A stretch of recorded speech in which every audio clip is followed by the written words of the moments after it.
Pada pagi hari ini kita masih membahas seputar pengantar jinayat atau hukum pidana Islam yang meliputi pengertian, fungsi atau tujuan, serta kedudukan hukum pidana Islam. Kita mulai dari pengertian hukum pidana Islam. Ada beberapa istilah yang digunakan untuk menggambarkan konsepsi hukum pidana Islam. Ada yang menggunakan istilah jinayat, ada yang menggunakan istilah jarimah, dan ada yang menggunakan istilah maksiyah. Manakah dari tiga istilah itu yang paling tepat untuk menggambarkan konsep hukum pidana Islam? Untuk itu maka mari kita lihat satu persatu mengenai definisi tiga istilah tersebut. Istilah yang pertama adalah jinayat, seperti yang menjadi nama mata kuliah hukum pidana Islam di Fakultas Hukum UI. Secara etimologi atau secara bahasa, kata jinayat merupakan bentuk jamak atau plural voice dari kata al-jinayatu atau al-jinayah. Jadi kata al-jinayah menjadi al-jinayat sebagai bentuk jamak atau plural voice-nya. Yang secara etimologi atau secara bahasa berarti perbuatan dosa, perbuatan salah, atau kejahatan. Jadi, al-jinayatu lughatan, jinayah secara etimologi adalah perbuatan dosa, perbuatan salah, atau kejahatan. Bagaimana pengertian jinayah secara terminologi?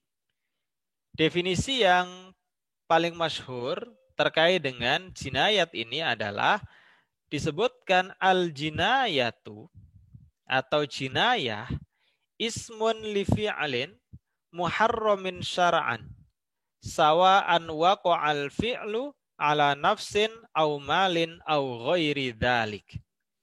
Fal jinayatu, jinayah adalah ismun li fi'lin, nama dari suatu perbuatan yang dilarang, muharramin, syar'an, secara syariat, atau yang dilarang oleh syariat. Sawa'an waqa'al fi'lu ala nafsin au malin au ghairi dzalik, baik yang berkaitan dengan jiwa, harta, atau yang lainnya. Ini pengertian jinayah. Jadi jinayah secara terminologi atau fal jinayatu istilahan, atau ada yang menyebut dengan fal jinayatu syar'an. Jinayah secara terminologi adalah perbuatan yang dilarang oleh syariat, baik yang berkaitan dengan jiwa, harta, atau lainnya. Intinya, jinayah itu adalah perbuatan yang dilarang, yang terkait dengan jiwa, harta, atau yang lainnya. Ini pengertian jinayah sebagai istilah yang pertama yang biasa digunakan untuk menggambarkan konsep hukum pidana Islam. Sekarang yang kedua, ada yang menggunakan istilah jarimah.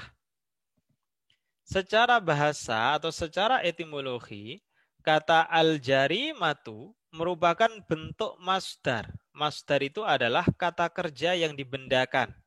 Atau dalam bahasa Inggris dikenal dengan istilah gerund. Dari kata kerja jaroma. Jaroma menjadi jarimah. Yang artinya adalah berbuat salah atau berbuat dosa. Jadi secara bahasa, kata al-jinayatu dengan al-jarimatu itu memiliki persamaan makna. Sama-sama merupakan perbuatan salah atau perbuatan dosa. Ini secara bahasa. Bagaimana secara istilah atau secara terminologi? Dalam satu referensi disebutkan al-jaraim. Jaraim itu merupakan isim jamak atau plural voice dari kata al-jarimah. Al-jarimatu menjadi al-jaraimu. Al-jaraimu mahdhuratun syar'iyyatun. zajarallahu ta'ala anha bihaddin au ta'zirin. Al-jaraim, jarimah adalah mahdhuratun syar'iyatun, larangan-larangan syariat. Zajarallahu ta'ala anha, yang diancam bihaddin au ta'zirin, dengan hukuman had atau ta'zir. Jadi secara terminologi, kata al-jarimah adalah larangan-larangan syariat yang diancam dengan hukuman had atau ta'zir. Agak berbeda secara terminologi antara istilah al-jinayah dengan al-jarimah. Mahdhuratun syar'iyyatun zajarallahu ta'ala anha bihaddin au ta'zirin. Larangan-larangan syariat yang diancam dengan hukuman had atau ta'zir. Ini pengertian jarimah secara terminologi.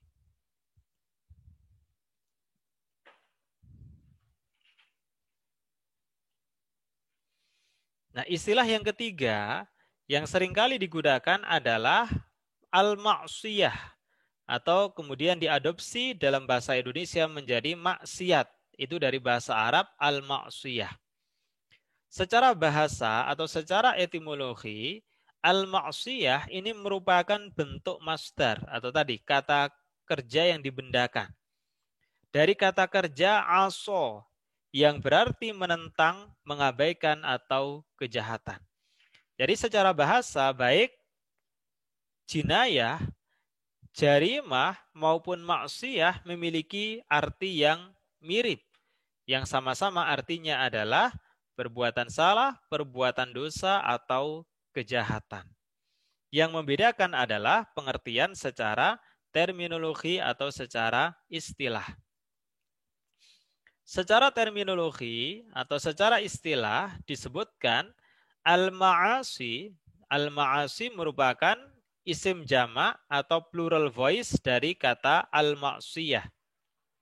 Al-ma'asiyah tarkul ma'murati wa fi'lul mahdhurati. Ini seringkali disampaikan oleh para ustadz mengenai definisi maksiyah yang sudah sangat masyhur atau dikenal. Jadi maksiyah adalah tarkul ma'murat, perbuatan-perbuatan yang berupa meninggalkan perbuatan-perbuatan yang diwajibkan oleh syariat dan melakukan perbuatan-perbuatan yang dilarang oleh syariat. Jadi tarkul ma'murat, meninggalkan perbuatan yang diwajibkan, wa fi'lul mahdhurat, tetapi dia melaksanakan perbuatan yang dilarang oleh syariat. Misalnya minum khamr. Minum khamr itu dilarang, tapi fi'lul mahdhurat, dia minum khamr, itu maksiyah. Atau tarkul ma'murat, salat 5 waktu itu hukumnya wajib. Meninggalkannya itu merupakan tarkul ma'murat, meninggalkan perbuatan yang diwajibkan, maka itu adalah al-maksiyah atau kemaksiatan. Jadi sekali lagi, maksiat itu artinya adalah meninggalkan perbuatan-perbuatan yang diwajibkan oleh syariat dan melakukan perbuatan-perbuatan yang dilarang oleh syariat. Ini makna maksiyah secara terminologi atau secara istilah. Nah, sekarang pertanyaannya adalah, dari 3 istilah yang tadi saya sampaikan, al-jinayah, al-jarimah, dan al-maksiyah, manakah istilah yang paling tepat untuk menggambarkan konsepsi hukum pidana Islam? Apakah al-jinayah, ataukah al-jarimah, ataukah al-maksiyah? Nah, sekarang kita lihat. Apa itu definisi hukum pidana? Karena kita kan akan mencari istilah yang tepat untuk menggambarkan konsepsi hukum pidana Islam. Hukum pidana Islam kan berarti dari 2 istilah, hukum pidana dan Islam. Nah, hukum pidana itu apa? Hukum pidana adalah aturan yang berisi perbuatan-perbuatan yang dilarang atau tidak boleh dilakukan. dengan disertai sanksi pidana bagi yang melanggarnya. Jadi tidak hanya sampai perbuatan-perbuatan yang dilarang atau tidak boleh dilakukan. Tidak sampai situ saja. Kenapa? Karena di bidang hukum yang lain juga ada perbuatan-perbuatan yang dilarang atau tidak boleh dilakukan. Tetapi di dalam hukum pidana ada sanksi yang khas sebagai ancaman bagi yang melanggarnya. Apa itu sanksinya? Yaitu pidana. Maka definisi hukum pidana itu ada perbuatan yang dilarang, ada pula sanksi yang khas yang diancamkan terhadap pelanggarnya, yaitu pidana. Berarti apa? Hukum pidana itu isinya mengatur perbuatan yang dilarang dan sanksinya berupa pidana. Kalau kita lihat tadi, al-jinayah atau jinayat, itu definisinya hanyalah ismun li fi'lin, adalah nama dari suatu perbuatan yang dilarang oleh syariat, baik terkait dengan nyawa, harta, maupun yang lainnya. Jadi titik tekannya hanya pada perbuatan. Sementara jarimah tadi, al-jaraim, hiya, jarimah adalah mahduratun syar'iyyatun zajarallahu ta'ala anha bihaddin au ta'zirin. Jadi bukan hanya perbuatan-perbuatan yang dilarang, tetapi juga ancamannya berupa had atau ta'zir. Sementara maksiyah sama dengan jinayah, titik tekannya pada perbuatan. Hanya tarkul ma'murati, meninggalkan apa yang diperintahkan, wa fi'lul mahdurat, dan menjalankan apa yang dilarang. Oleh karenanya kalau kita lihat definisi hukum pidana, yang mestinya memuat perbuatan yang dilarang plus sanksinya berupa pidana, maka yang paling tepat digunakan untuk menggambarkan konsepsi hukum pidana Islam adalah istilah al-jarimah. Alasannya tadi, dilihat dari definisinya, jarimah itu bukan hanya merupakan perbuatan yang dilarang, tapi juga disertai sanksi bagi yang melanggarnya berupa hukuman yang spesifik, yaitu hukuman had yang ditentukan oleh Allah dalam nas ataupun ta'zir yang ditentukan oleh ulil amri.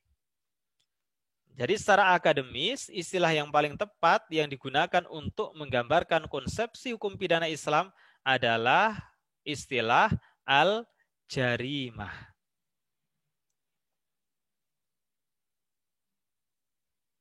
Nah, hanya saja berbeda istilah yang paling tepat secara akademik dengan istilah yang banyak digunakan dalam literatur pada umumnya. Di dalam literatur pada umumnya, ketika kita menjumpai kata maksiyah, itu digunakan untuk menyebut konsepsi perbuatan dosa secara umum. Jadi perbuatan dosa apapun itu disebut dengan istilah maksiyah atau maksiat.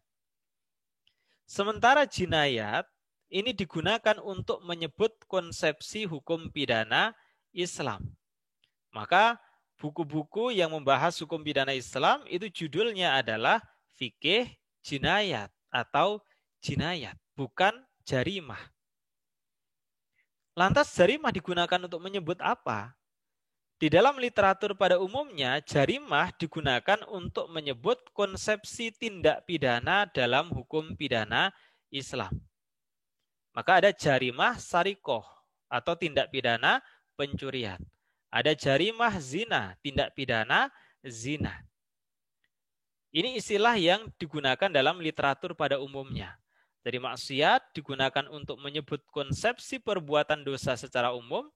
Kalau jinayat digunakan untuk menyebut konsepsi hukum pidana Islam, dan jarimah digunakan untuk menyebut konsepsi tindak pidana dalam hukum pidana Islam.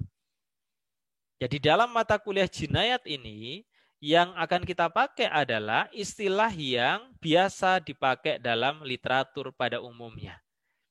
Kenapa demikian? Karena nanti kita akan mengacu kepada literatur-literatur yang ditulis oleh para ahli. Agar tidak terjadi kebingungan, maka kita menyesuaikan dengan istilah yang dipakai pada literatur pada umumnya. Maka kalau saya sebut jinayat, itu berarti maksudnya adalah hukum pidana Islam. Kalau saya sebut jarimah, maksudnya adalah tindak pidana dalam hukum pidana Islam.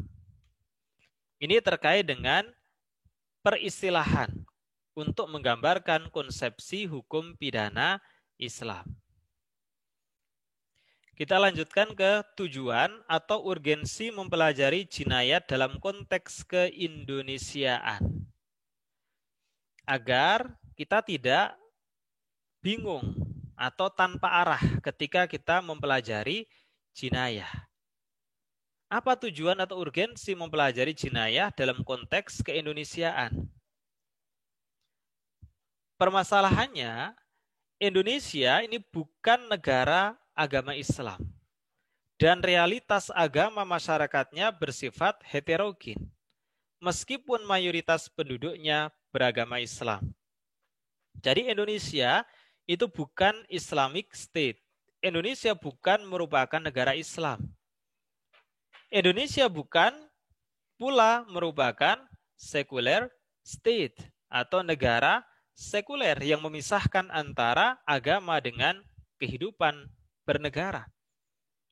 Tetapi menurut Profesor Mahfud MD, Indonesia adalah religious nation state atau negara bangsanya yang religius atau negara yang bangsanya religius. Tercermin dari sila pertama Pancasila, ketuhanan yang Maha Esa. Jadi setiap aktivitasnya dijiwai dengan nilai-nilai ketuhanan yang Maha Esa. Jadi sekalipun bukan negara agama Islam, tetapi Indonesia bukan pula merupakan negara sekuler. Tetapi Indonesia adalah negara yang bangsanya religius atau religious nation state. Ya, negara yang bangsanya itu mengamalkan ajaran-ajaran agama. Ya, pada sisi yang lain, sebagaimana termaktub dalam Quran Surat Al-Baqarah 208, ada perintah bagi setiap muslim untuk melaksanakan ajaran agama Islam secara kafah atau sempurna. Yang di dalamnya termasuk hukum pidana Islam. Ya ayyuhalladzina amanu dkhulu fis-silmi kafah. Wahai orang-orang yang beriman, masuklah ke dalam ajaran Islam secara sempurna atau kafah. Artinya, mengamalkan ajaran agama secara sempurna, tidak hanya sebagian-sebagian. Ya, termasuk di dalam ajaran agama Islam itu adalah hukum pidana Islam. Maka dari dorongan Quran Surat Al-Baqarah 208, ada yang beranggapan ya kita harus mengamalkan ajaran Islam secara sempurna, termasuk hukum pidana Islam. Sementara KUHP kita tidak memfasilitasi itu. Akhirnya muncullah gerakan-gerakan membentuk KUHP Islam, Kitab Undang-Undang Hukum Pidana Islam. Ada gerakan membentuk kompilasi hukum pidana Islam. Apa bedanya KUHP Islam dengan kompilasi hukum pidana Islam? Kalau KUHP Islam ini berlaku untuk semua penduduk Indonesia. Jadi misalnya hukuman bagi pencurian itu potong tangan. Bukan hanya berlaku untuk umat Islam, tapi untuk seluruh orang yang melakukan tindak pidana di Indonesia. Nah, sama dengan pada masa Rasulullah. Jadi jinayat atau hukum pidana Islam berlaku bukan hanya untuk orang-orang Islam, tapi juga untuk orang Yahudi, Nasrani, dan penganut agama yang lain yang ada di sana. Nah, gerakan membentuk KUHP Islam itu berharap KUHP sebagai hukum pidana induk Indonesia itu adalah KUHP Islam. Ada pula yang berkeinginan membentuk kompilasi saja. Kompilasi hukum pidana Islam. Artinya apa? Kalau bentuknya kompilasi, maka hanya berlaku untuk orang-orang Islam. Sama dengan yang sekarang kompilasi hukum Islam. Isinya adalah hukum perkawinan, hukum waris, zakat, wakaf. Itu berlaku untuk siapa? Untuk orang-orang Islam saja. Kalau orang non-muslim ya nggak tunduk. Pembagian waris sesuai dengan kompilasi hukum Islam ya hanya berlaku untuk pewaris yang beragama Islam. Kalau tidak maka menggunakan KUH Perdata atau BW. Itu kalau bentuknya kompilasi. Sehingga kalau bentuknya kompilasi, nanti yang beragama Islam pakai kompilasi hukum pidana Islam, yang tidak beragama Islam menggunakan KUHP. Kemudian ada pula yang berkeinginan membentuk perda-perda berbasis syariat Islam di berbagai daerah.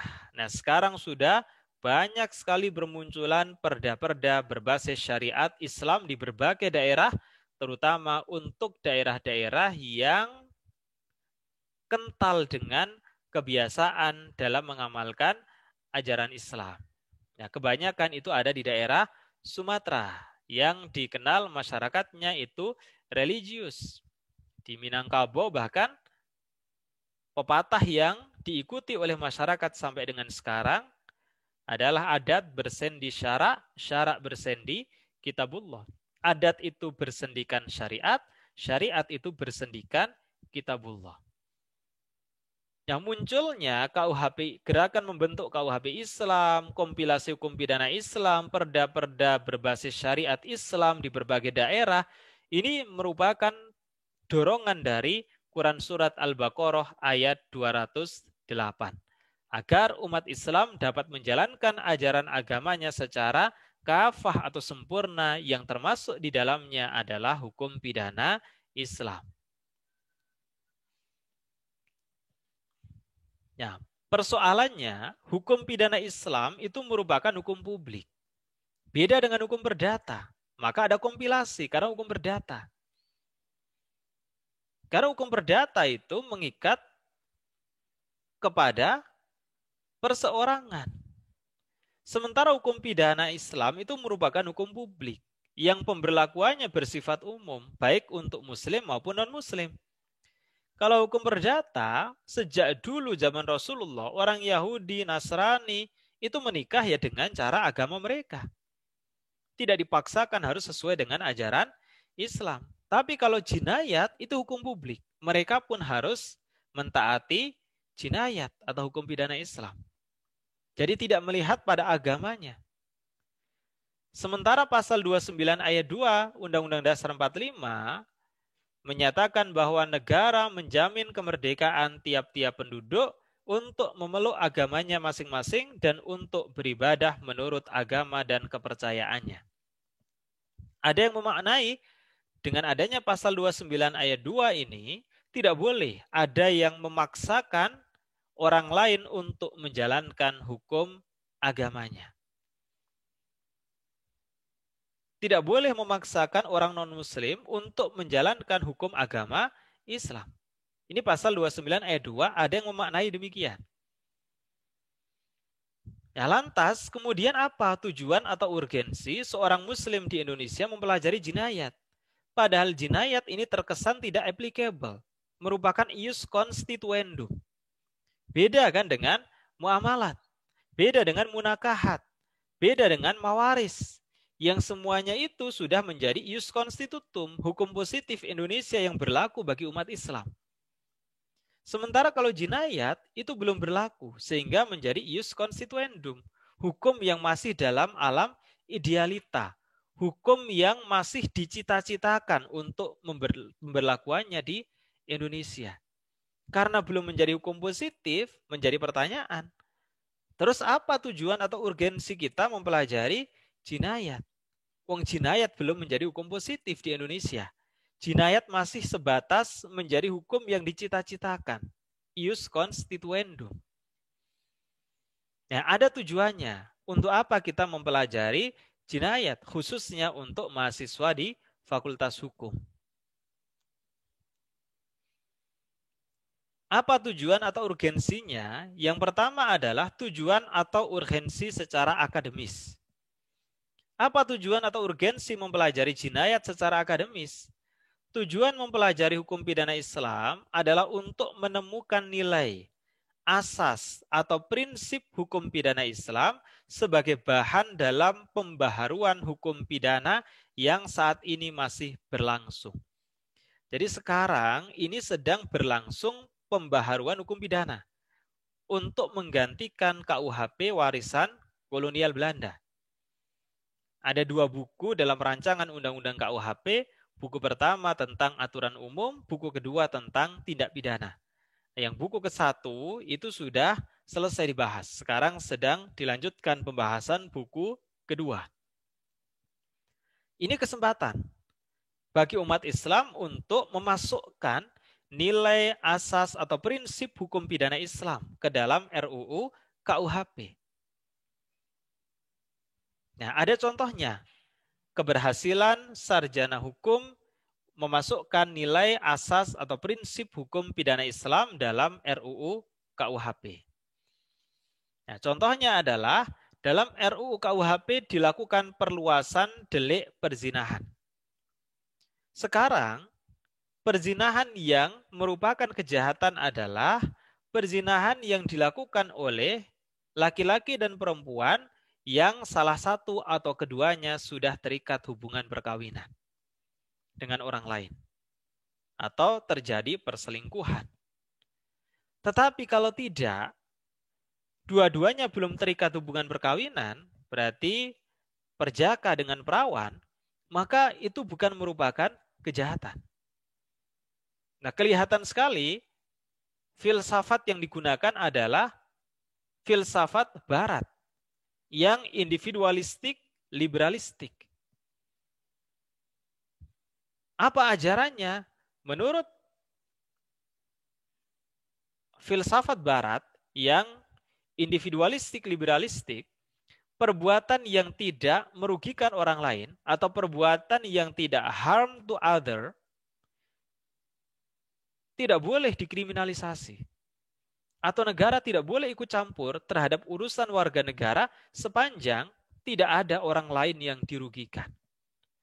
Dalam perzinahan, yang pelakunya perawan dengan perjaka, tidak ada orang yang dirugikan.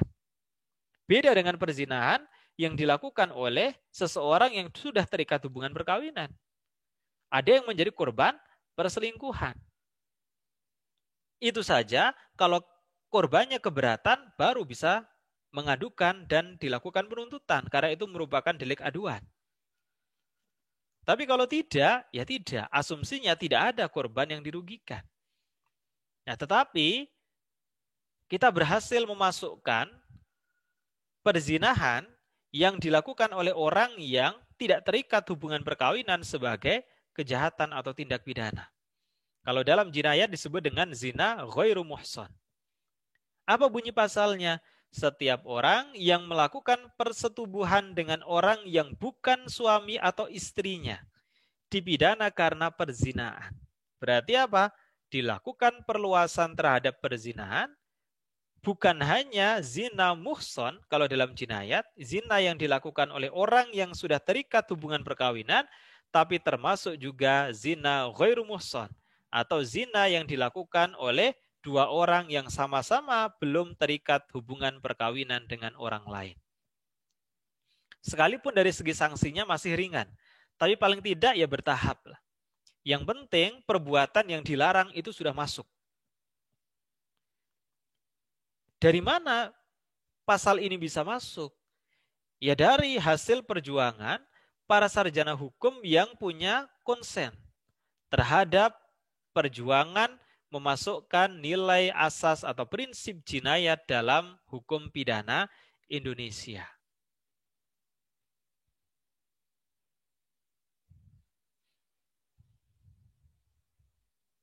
Ini urgensi secara akademis. Memang persoalannya di dalam diskursus pemikiran Islam ada dua aliran yang berkembang, yaitu aliran legal formalistik dan aliran substantif. Kalau yang tadi dilakukan, menemukan nilai asas prinsip hukum pidana Islam masuk ke dalam hukum pidana Indonesia, itu substantif. Artinya apa? Substansinya itu masuk. Tetapi kalau legal formalistik itu nggak cukup. Karena di antara umat Islam ada yang berpandangan ya harus legal formalistik. Artinya apa? Harus dinyatakan bahwa itu bersumber dari Islam dan perumusannya itu mesti sempurna. Kalau zina, ya kalau muhson dirajam. badannya ditanam, nongol kepalanya, lempari batu sampai mati. Kalau ghairu muhsan, cambuk 100 kali. Itu legal formalistik. Nah, tetapi kalau saya dengan kondisi Indonesia sekarang, maka pandangan substantif itu lebih realistis dibanding dengan legal formalistik. Karena yang penting bukan dideklar ini bersumber dari Islam, tapi yang penting adalah substansinya itu masuk sebagai hukum pidana yang berlaku di Indonesia. Ini tujuan atau urgensi secara akademis. Sekarang yang kedua, tujuan atau urgensi secara praktis. Nilai asas atau prinsip hukum pidana Islam dapat menjadi landasan bagi para penegak hukum dalam menegakkan hukum yang Islami. Salah satunya adalah hukum yang berkeadilan. Jadi bisa juga hukumnya tidak bersumber dari agama Islam, tapi penegakannya dilakukan secara Islami. Penegakannya dilakukan sesuai dengan nilai, asas, atau prinsip hukum pidana Islam. Nah, nanti kalau Anda menjadi aparat penegak hukum, bisa menegakkan hukum yang sebenarnya tidak bersumber dari agama Islam, tapi secara Islami. Misalnya adalah hukum yang berkeadilan. Contoh, putusan Hakim Bismar Siregar yang sangat dikenal ketika menerapkan pasal penipuan terhadap seorang pria yang menggauli wanita kemudian meninggalkannya.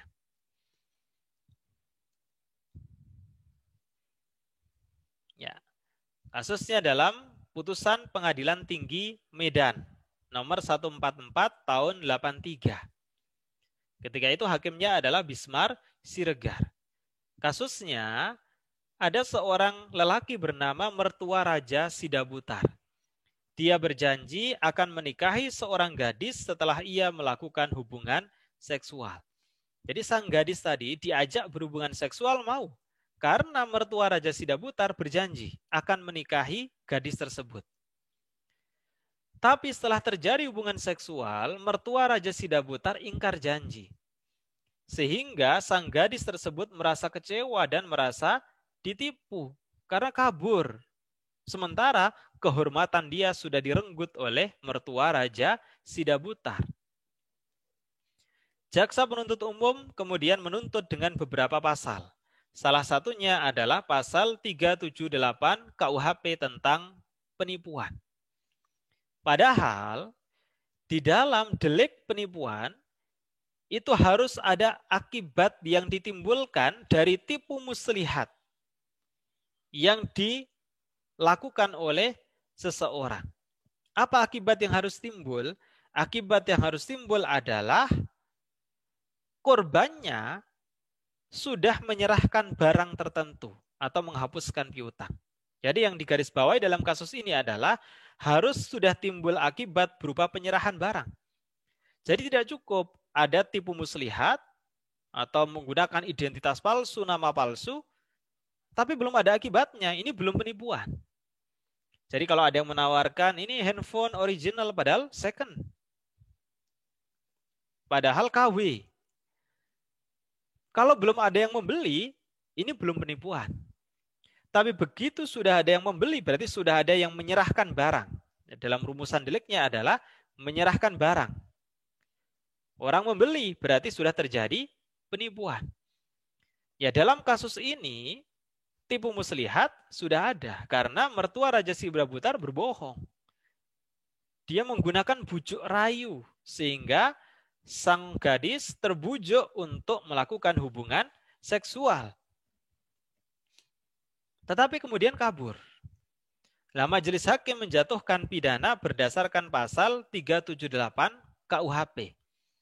Persoalannya tadi harus ada akibat berupa penyerahan barang. Apa iya sudah ada barang yang diserahkan kepada mertua Raja Sidabutar oleh sang gadis atas tipu muslihat atau bujuk rayu yang dilakukan oleh mertua Raja Sidabutar?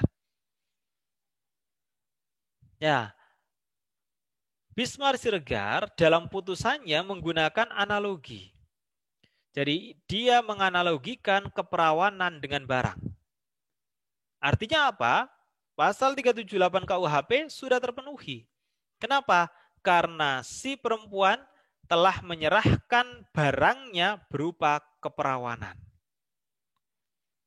Nah, padahal makna barang dalam BW kan terkait barang mesti merujuk kepada BW, kepada KUH Perdata. Haruslah sesuatu yang bernilai ekonomis. Kan sekarang makna barang bisa tidak terlihat juga. Ada tangible dan intangible, barang terlihat dan barang tidak terlihat. Tetapi syarat mutlaknya harus punya nilai ekonomis. Seperti aliran listrik, tidak terlihat tapi disebut barang. Karena apa? Karena punya nilai ekonomis. Tapi kalau keperawanan, apa iya bisa dinilai secara ekonomis? Tidak. Oleh karenanya maka di tingkat Mahkamah Agung putusan Bismar Siregar ini dibatalkan karena melanggar asas legalitas, karena ia menggunakan analogi. Nah, ini contoh. Jadi meskipun dibatalkan, tapi poinnya adalah Bismar Siregar telah menegakkan hukum pidana secara islami. Salah satunya adalah prinsip keadilan. Karena si perempuan ini dirugikan, mertua Raden Sedia Butar, ini dia diuntungkan. Oleh karenanya maka, meskipun hukum pidananya tidak islami, tetapi Bismar Siregar melakukan penegakan hukum secara islami. Ini urgensi yang kedua, yaitu urgensi secara praktis.